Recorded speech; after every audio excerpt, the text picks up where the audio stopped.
oyente, esto no es una advertencia, es toda una declaración de intenciones.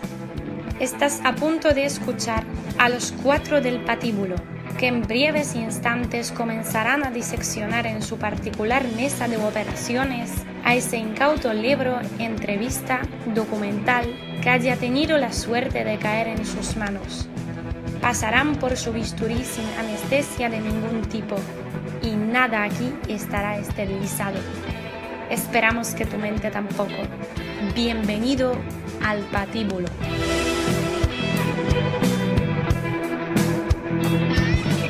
Muy buenas, querido oyente.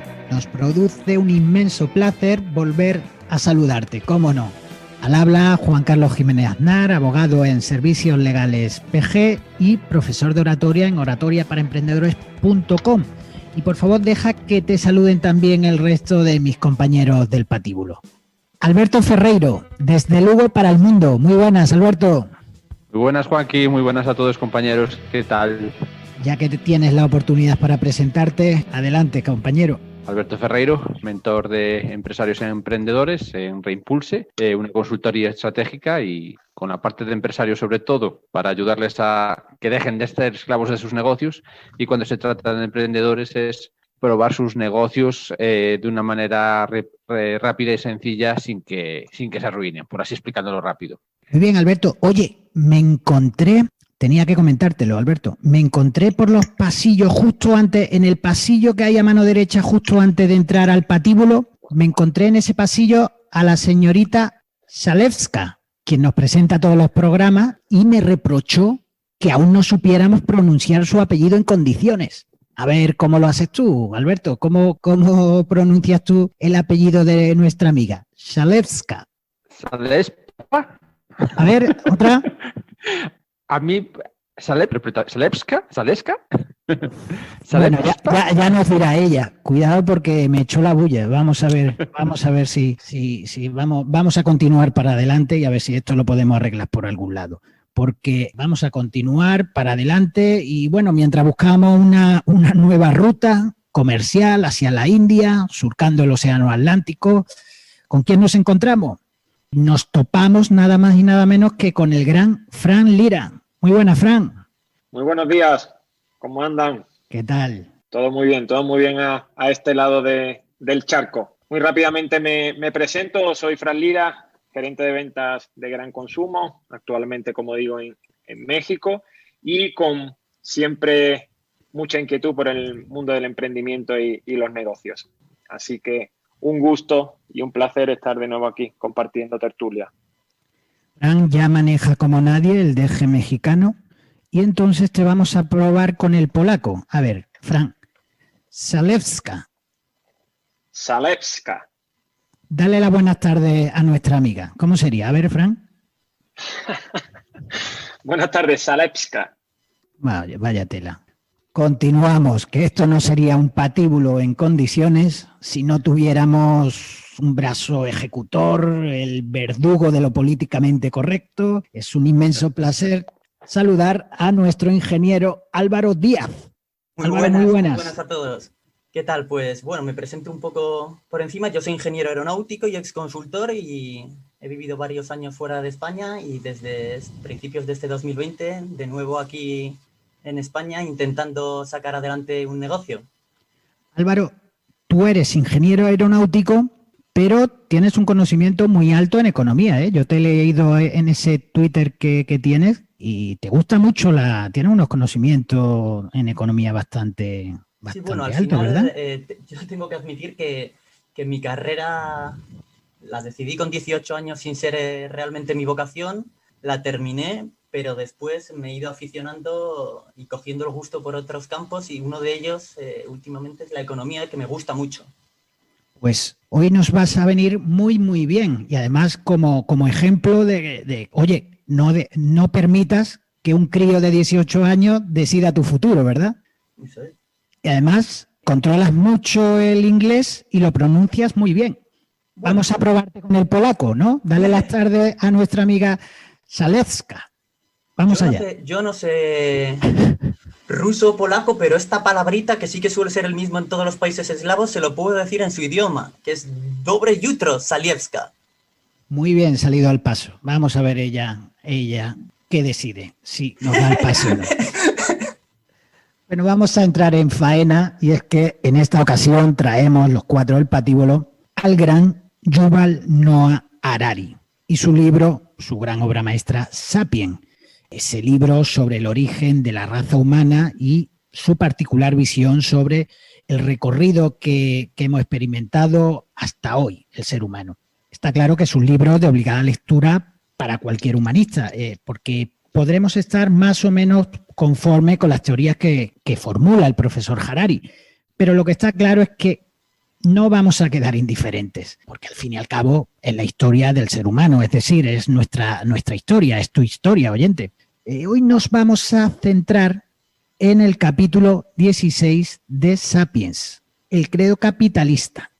En este capítulo, Yuval Noah nos sitúa el nacimiento del capitalismo alrededor del año 1500, pero más importante que el año concreto, quizás sea la causa que genera al sistema, esa causa que lo origina y que, según él, consistió en la confianza en el futuro. Gracias a este sistema de confianza en el futuro, la gente acordó representar bienes imaginarios, es decir, bienes que no existían en su presente, con un tipo de dinero especial, al que llamaron crédito.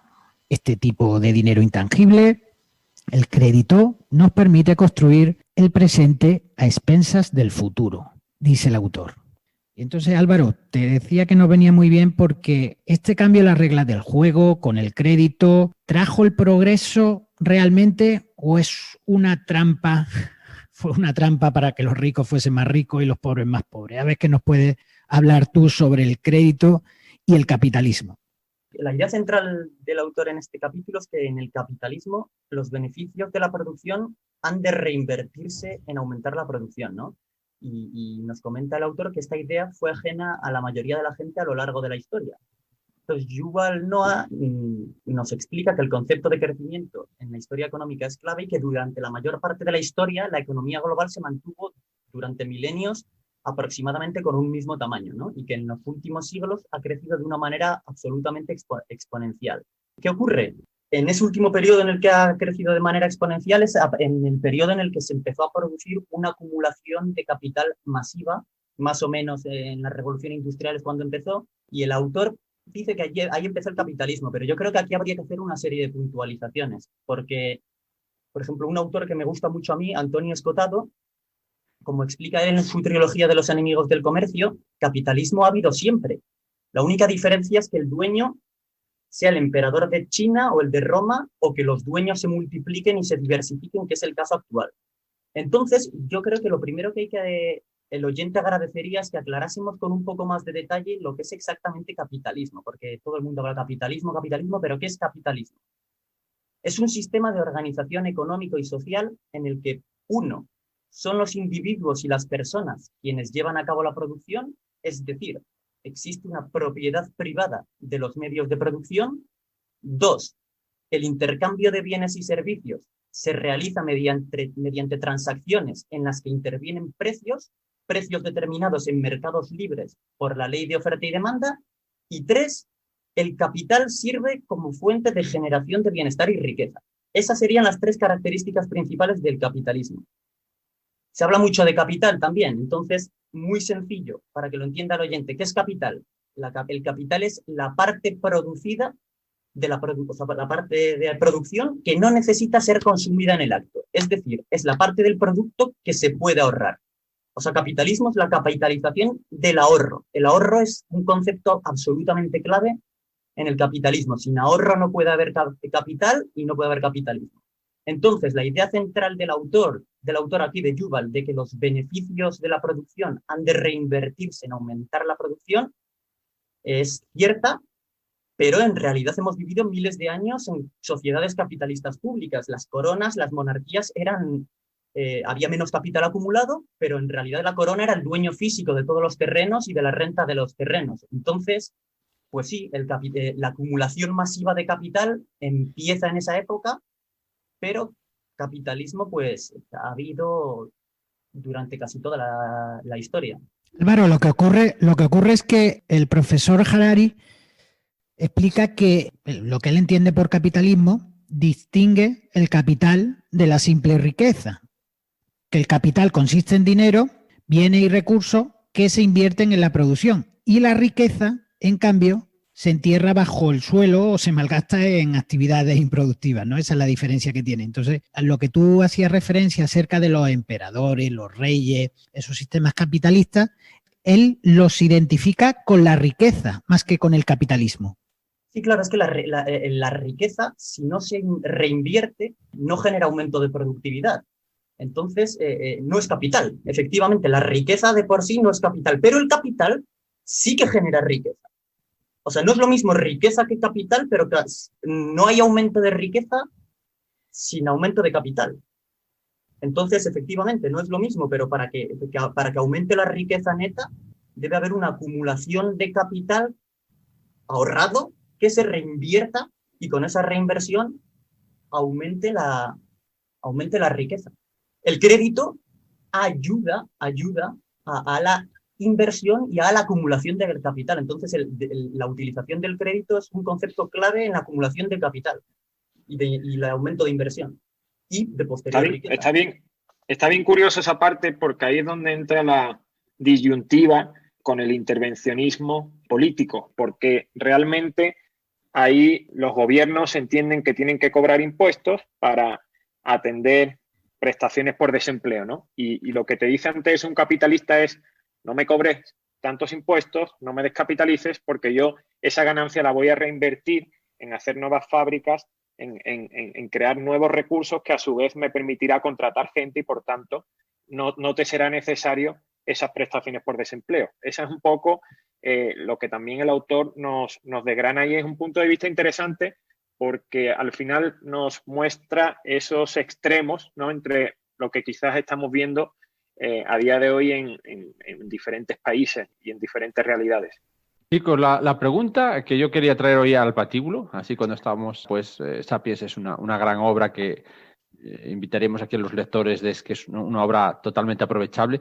Y cuando estaba mirando este capítulo en concreto, la pregunta es, bajo vuestro punto de vista, ¿no? ¿Podemos dar por bueno lo que se hizo hasta ahora? Quiero decir, las teorías de Adam Smith y lo que ha sucedido hasta ahora, incluso podemos retrocedernos hasta el año 2008, que ahí fue donde se empezó a mover la cama. ¿Lo damos por bueno, no? Ahora podríamos entrar en otros debates.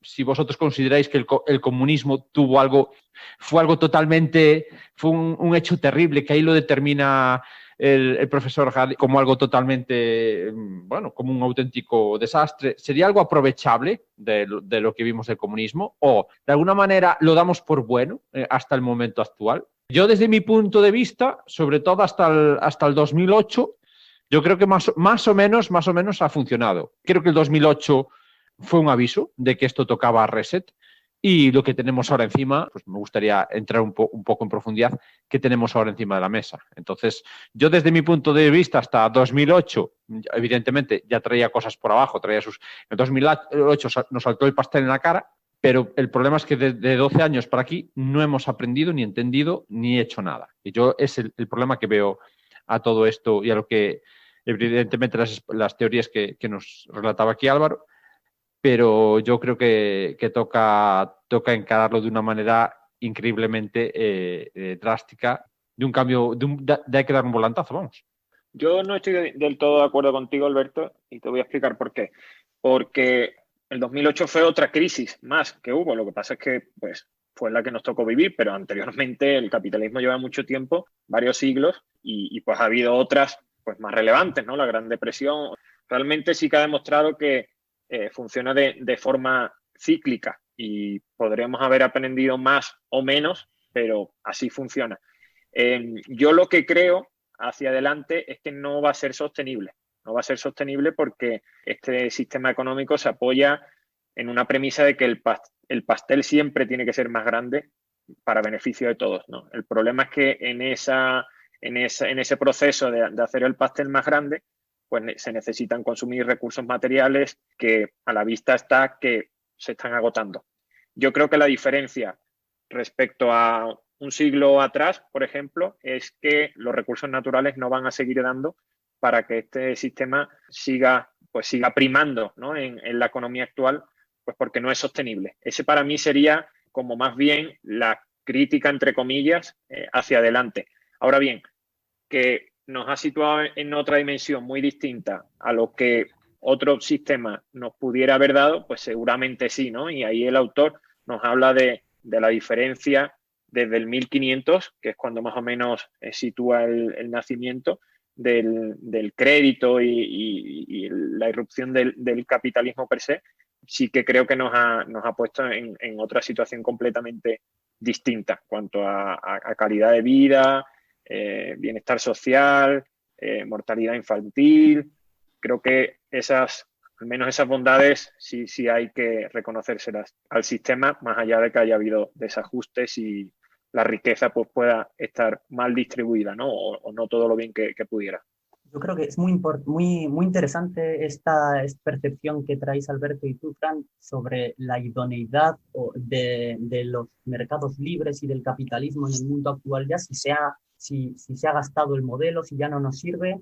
Entonces, yo, como sabía que esto era un concepto, una idea clave que se iba a tratar en este programa, he estado buceando un poco en algunos estudios y he llegado a un estudio de un think tank americano bastante famoso, no sé si habréis oído hablar del Pew Research Center, que presentó hace muy poquitos años un estudio para averiguar las diferencias entre la percepción del libre mercado que había entre 44 países del mundo, ¿no? Como los ciudadanos de distintos países pensaban si el capitalismo y el libre mercado era ideal, un sistema ideal para afrontar los retos del mundo actual o no.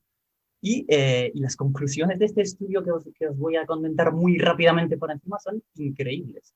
El capitalismo resulta ser muchísimo más popular en los países pobres que en las economías desarrolladas. Entonces, os voy a comentar muy rápido el ranking del estudio. Bueno, esto se extrae a partir de a partir del estudio. Dice, el país del mundo en el que el capitalismo es más popular, el 93% de su población, Vietnam, es partidario del libre mercado. El segundo país donde sus ciudadanos perciben el libre mercado y el capitalismo como lo más adecuado es Bangladesh, con un 80%.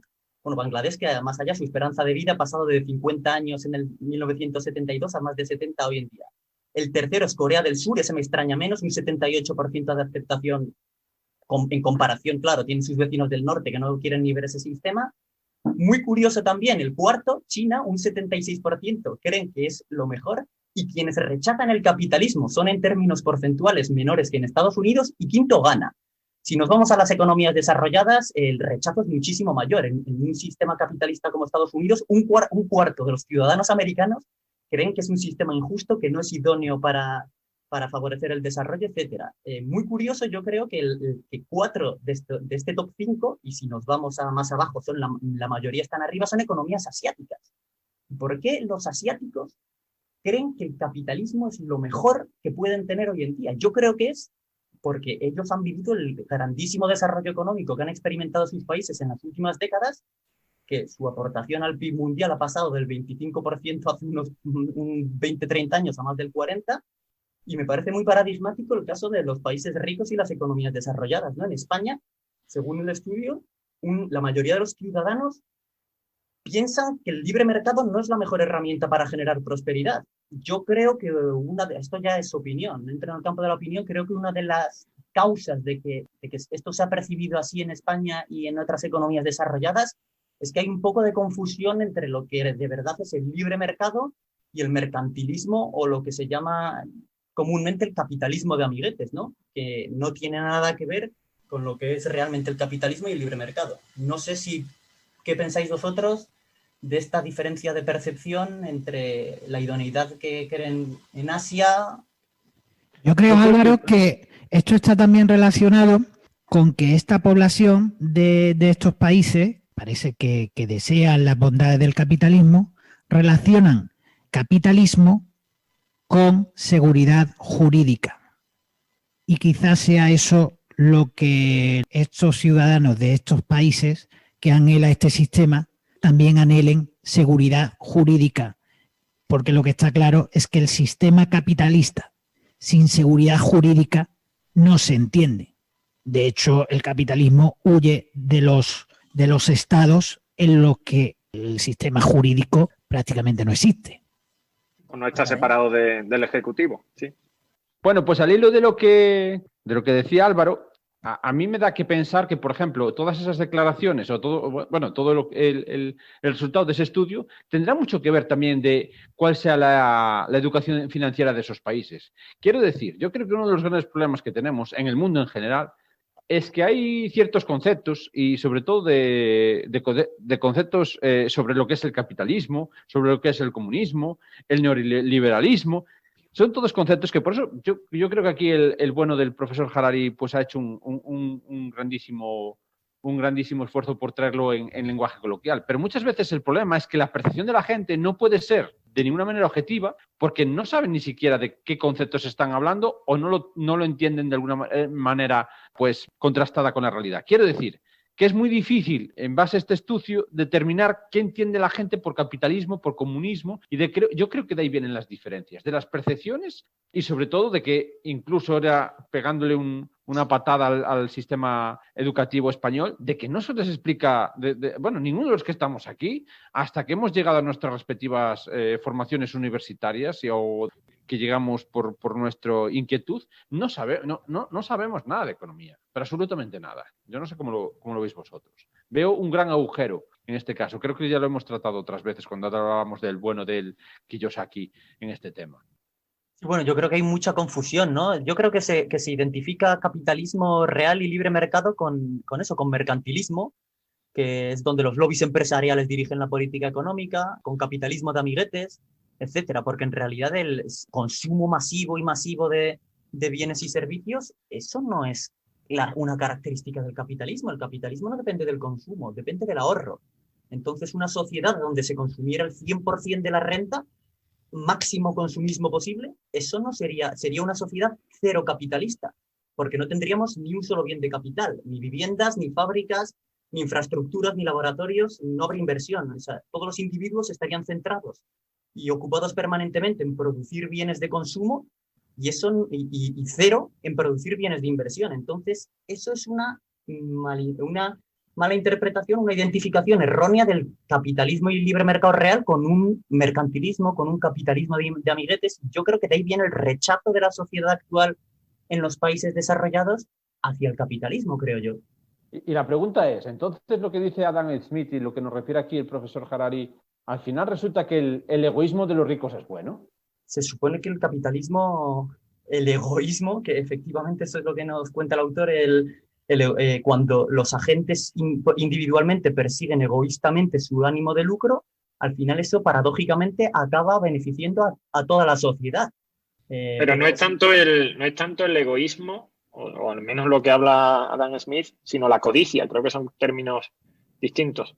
La codicia es lo que nos dice que es buena porque el planteamiento es: si me hago rico, beneficio a todos, no solo a mí. En ese sentido sí que lo veo como distinto a un egoísmo que, por otro lado, es el fin del capitalismo, ¿no? Que es la riqueza no la reinviertes, sino te la quedas, ¿no? O sea, ¿y hasta dónde estiramos el chicle? Esa es la historia, esa codicia, ¿hasta dónde estiramos el chicle? Pero yo creo, Alberto, que ahí es donde viene el desajuste, lo que hace que unos crean en el capitalismo y otros no, dependiendo de la posición que te dé dentro del sistema. Porque, evidentemente, el que no se vea beneficiado de esa hipotética distribución de la riqueza, pues no va a creer en el capitalismo, por más que le cuenten historias. Sin embargo, el que gracias a ese sistema ha reinvertido y ha hecho su particular pastel más grande, pues iba a creer en él, ¿no? O sea, yo creo que ahí es donde entra la disyuntiva y un poco la percepción de la población respecto al capitalismo, dependiendo de cómo le haya ido a cada uno. Así de sencillo. ¿Qué dice nuestro abogado?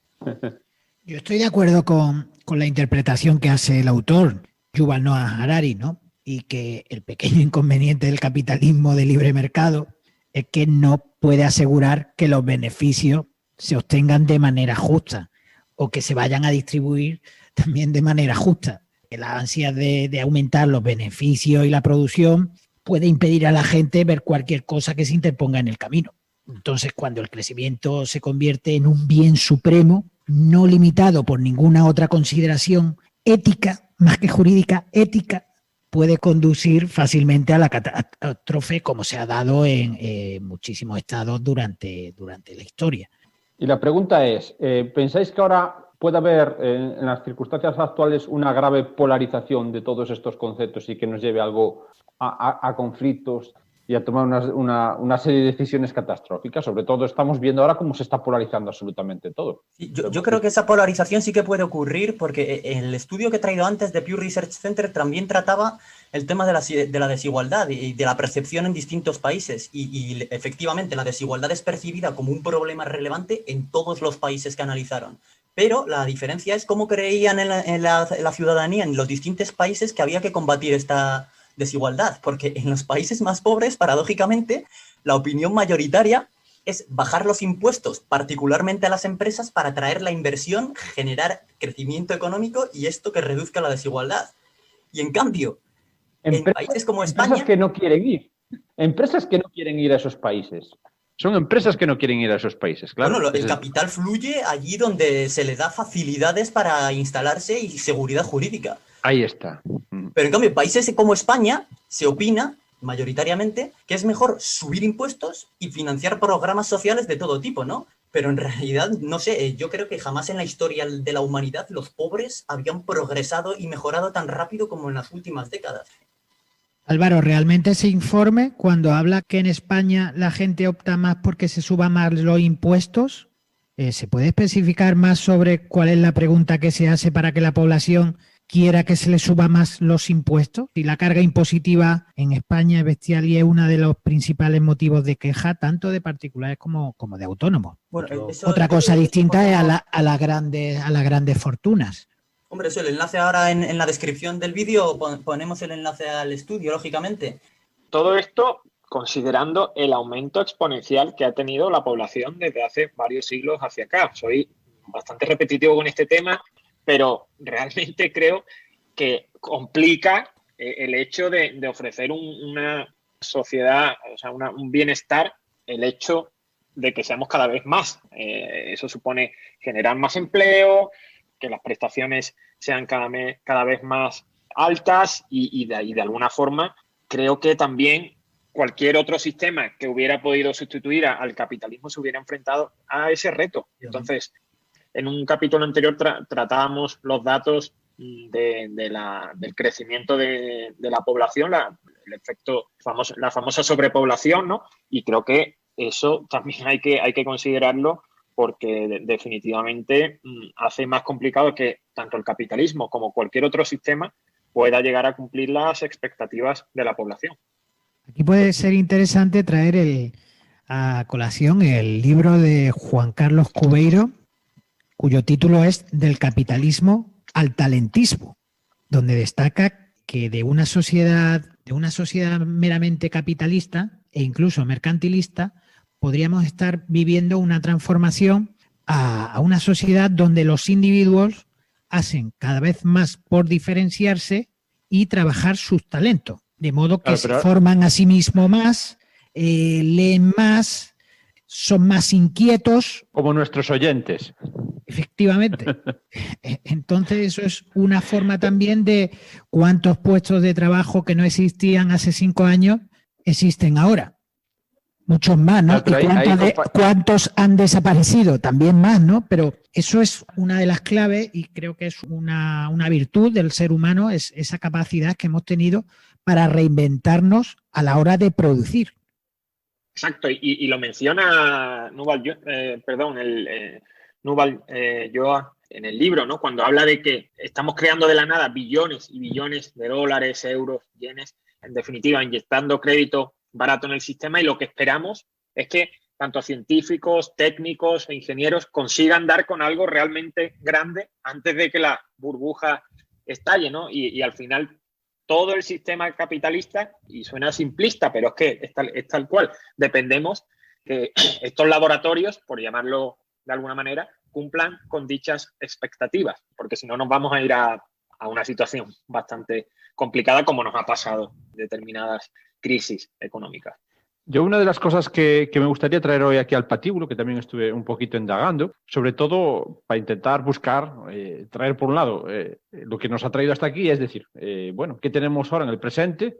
En este presente de máxima incertidumbre y qué nos puede deparar un poquito el futuro. Yo, por ejemplo, estuve leyendo acerca del famoso foro de Davos, este foro que se reúne desde los años 70, que al principio era una especie de Club Bilderberg, parece ser que lo hacían de una manera mucho más secreta. La verdad es que a mí me dio, por lo menos, igual suena un poco utópico, pero sí que me da un brillo de esperanza porque están hablando de algo que le llaman el Gran Reset.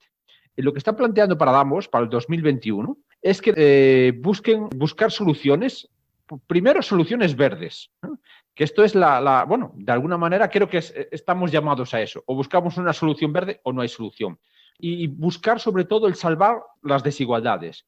Creo que no es una opción. Yo desde mi punto de vista no le veo otra cabida a esto.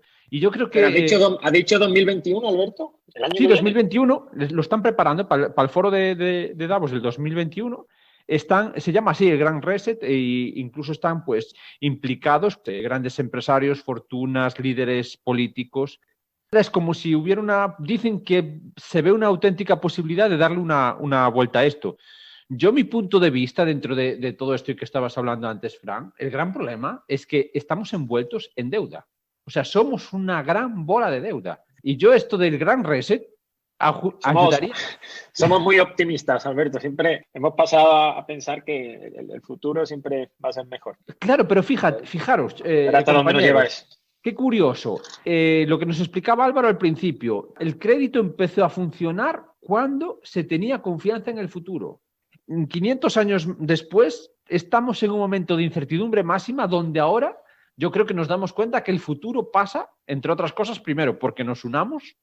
Segundo, esto se le llama teoría globalista, que nos unamos y tengamos altura de miras a la hora de tomar decisiones. Y si no, es que no hay futuro, directamente no hay futuro. El propio Hariri dice, si hay una tercera guerra mundial, se acaba. Él dice que en la revolución industrial había una oportunidad de cambio. Ahora la oportunidad de cambio que tenemos tiene que ser para adelante. Si esto no nos hace, o sea, si es una prueba fallida, no saldremos de esta.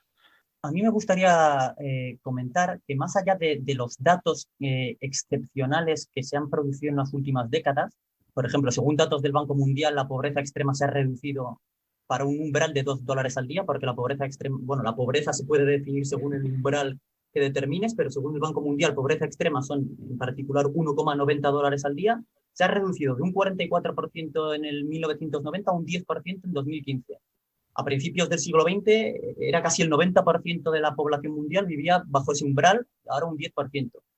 Podríamos dar muchísimos datos de cómo ha mejorado el mundo en los últimos años. Hay una charla TED del Bono, el músico de U2, que también lo pondremos en enlaces de interés, que da una miriada de datos sobre cómo ha mejorado el mundo solo desde el año 2000, pero más dejando de lado todas las estadísticas espectaculares que nos ha traído este sistema, yo creo que ahora mismo se está pervirtiendo el capitalismo. ¿Por qué? Porque esta montaña de deuda bajo la que vivimos, mucha gente la identifica como esto es el capitalismo, esto es perjudicial, mira lo que ocurre. Y en verdad esta montaña de deuda en la que estamos es una bomba de relojería y como dice el autor, si los científicos técnicos no nos dan la salvación, la siguiente tecnología para aumentar la productividad, esta bola de nieve de deuda va a ser insostenible.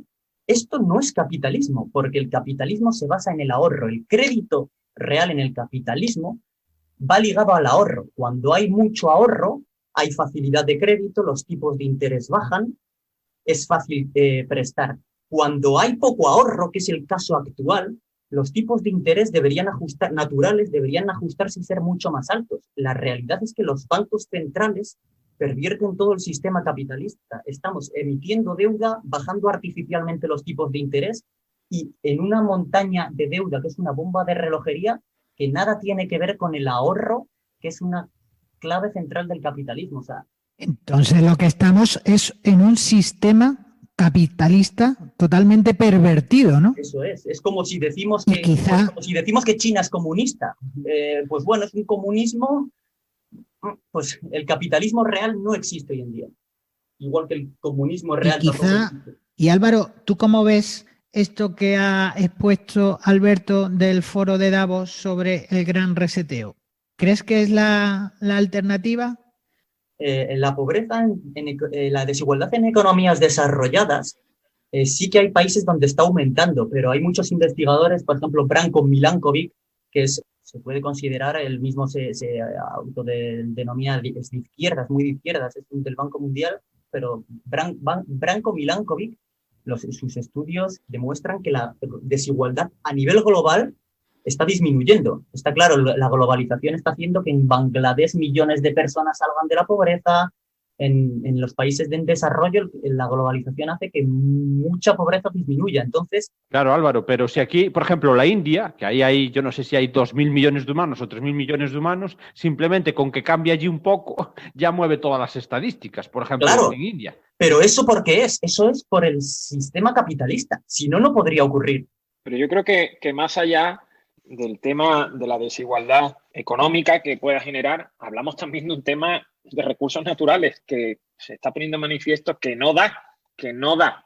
Todavía puede que estemos a tiempo o no, pero lo que está claro es que si seguimos en esa línea, el tiempo hasta llegar al límite va a ser menor. Entonces, de acuerdo con el tema de la desigualdad económica, que podemos basarnos en algunas estadísticas para debatirlo, pero ¿qué me decís de los recursos naturales? El caso ya no es que ya no lleguen los recursos naturales, que el propio sistema capitalista, pero es que el problema que veo, Fran, es que ya no es que tengamos tiempo de recursos naturales para consumir. El problema es que el botón de autodestrucción yo creo que ya se ha pulsado. Si alguno de vosotros está viendo sobre todo artículos sobre el famoso permafrost, el permafrost que está desapareciendo de la Antártida y del Ártico, se ha vuelto un sistema que se está retroalimentando y es posible que ya no haya vuelta atrás. O sea, hay mucha gente que piensa que el problema del famoso 1,5 grados, esos 2 grados, ya no haya manera de pararlo. Esto está más avanzado de lo que la gente piensa. Entonces ya, a mí se me ocurre una cosa que me gustaría plantear aquí en el patíbulo con todo esto. Y debido a la circunstancia actual, que sabemos o que pensamos que a los chinos se le ha escapado el famoso bicho que la ha liado pardísima en este 2020, y digo yo, ¿y por qué no les hacemos pagar un multón del 15? Por lo cual, por lo menos, nos quitamos de encima uno de los principales deudores que tenemos, acreedores de deuda, y empezamos a buscar un reset mundial donde se pongan los indicadores de deuda cero, apretando primero a los chinos, que son uno de los grandes. No sé, es una fórmula un poco... Pero volveríamos, Alberto, volveríamos a lo mismo. Pero ganaríamos tiempo, por lo menos. Sí, claro. Antes de que se nos fuera pegarle la patada. No. Antes de que se nos quedáramos sin permafrost. Sí. Darle un pase corto. Creo que la revolución viene por otra parte. Creo que la revolución viene más por los individuos, ¿no? Porque cada uno de los individuos adquiera conciencia y formación.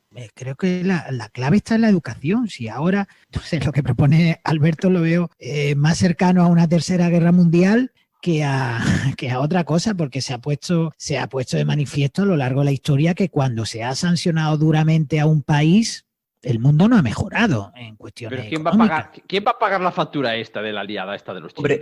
Alberto, yo creo que uno de los retos del siglo XXI, sin duda, que tiene la humanidad es preocuparse más por la naturaleza, por el planeta en el que vivimos, etcétera. Eso creo que hay un consenso total. Lo que no me parece adecuado es identificar este problema que tenemos la humanidad y que tiene el planeta sobre cuidar la naturaleza y identificar eso con el capitalismo, porque algunos de los desastres naturales más horrendos que ha sufrido el mundo han ocurrido en regímenes comunistas. El de, por ejemplo, Chernóbil, el desastre del mar de Aral, que han secado, desviaron cauces de 2 ríos para hacer cosas suyas y destruyeron un mar. Hay una diferencia, Álvaro, con esto, con los desastres naturales. En el capitalismo se conocen y en nosotros directamente ya ni se conocen. No se sabe. Por eso, al final el capitalismo lo que hace es, es porque se aplican mal las inversiones, quizá el capitalismo, si tú ahorras y con ese ahorro se dirige a y yo voy un poco más allá. Proyectos de inversión adecuados en energías renovables, en cosas que sean buenas para el planeta. ¿Y por qué no vamos más allá? ¿Por qué no pensamos, por ejemplo, ¿habéis oído alguna vez las teorías del decrecimiento? Por ejemplo, ¿por qué demonios tenemos una sociedad totalmente materialista donde necesitamos una pila de cacharros, aparatos, viajes para evadirnos de nuestra realidad? Y ahora entraríamos muy buen punto, en algo que creo que es por donde nos lleva esto de cabeza.